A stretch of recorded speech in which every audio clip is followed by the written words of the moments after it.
हम लोग में से कोई तो भूखा रह जाते हैं, तो भूखा रहने के बाद क्या होता है, हमारे शरीर के मांसपेशी क्या होता है, अकड़ने लगता है, समझ में है ना, उससे एनर्जी नहीं मिल पाता, जिसके वजह से क्या होता है, हमारा बैटरी डाउन हो जाता है।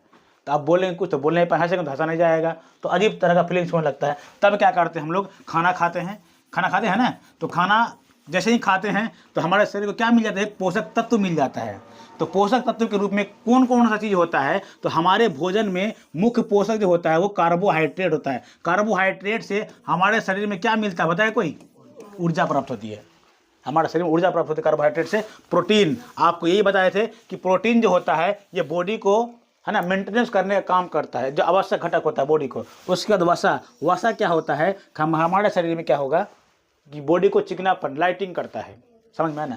उसका विटामिन जो क्या होता है, हमारे शरीर के जो आवश्यक जो तत्व जो कमी होता है उनको क्या करता है, पूरा करने का काम करता है। खनिज और लवण से भी क्या होता है, ये भी हमारे शरीर का एक आवश्यक पोषक तत्व होता है, जिसके कारण जो होता है हमारे शरीर में कुछ ऊर्जा, कुछ एनर्जी के रूप में है ना संचित होता है। इसके अतिरिक्त हमारे भोजन में रुक्षांश तथा जल भी शामिल है, जिसके हमारे शरीर की आवश्यक को पूरा करता है। रुक्षांश का मतलब समझते हैं क्या होता है, रुक्षांश का मतलब खाली सिर्फ गिल्ला वगैरह खाने से नहीं होता है, समझ ना, कुछ सूखा भी कभी कभी खाना चाहिए। जैसे आप कैसे रोटी खाते, रोटी चोकर, रोटी है ना, रोटी, तो रोटी में चोकर होता है, तो उस चोकर में क्या होता है कि रुक्षांश पाया जाता है। क्या पाया जाता है, रुक्षांश। और वो रुक्षांश क्या करता है, हमारे शरीर में जो खाना होता है उसको पचाने के लिए बहुत ही आवश्यक होता है और हमारे शरीर से एनर्जी मिलता है। पहले एक टाइम था, आज से 15-20-30 साल पहले, जो चोकर का रोटी बना के लोग, मोटा रोटी बना करके लोग खाता था।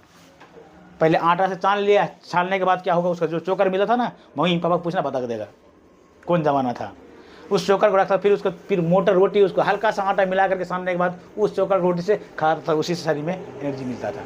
तो वो रुक्षांश हो गया, है ना। अब यदि आप मैदा समझते हैं ना, यदि आप मैदा का सिर्फ खाएंगे, रोटी ना, रोटी हो या फिर पुआ हो या पकवान कोई भी चीज़ हो खाएंगे, तो पेट क्या करेगा पता है, उसको खराब कर देगा ये, क्योंकि उसमें रुक्षांश नहीं पाया जाता है। उसका जितना सा ऊपर का कण होता है वो निकाल दिया जाता है, समझ में है ना। मतलब गेहूं का ऊपर का छिलका निकल गया, निकलने के बाद जो बचता है बस वो मैदा बना देता है उसको, उसी को आटा नहीं बल्कि मैदा हो गया। और मैदा खाओगे तो पचेगा नहीं। कभी ऐसा महसूस किया है, खाना पेट खराब हो गया है? नहीं हुआ है तो अब हो सकता है, पहले पता नहीं था, अब तो पता हो गया। चलिए, तो इसी को क्या बोलते हैं भोजन में, रुक्षांश। क्या बोलेंगे उसको, रुक्षांश का मतलब होता है कुछ ना कुछ सूखा तरह का, है ना। मोटा भी अनाज हम लोग खाना चाहिए, अगर नहीं खाएंगे तो पेट वगैरह खराब हो सकता है।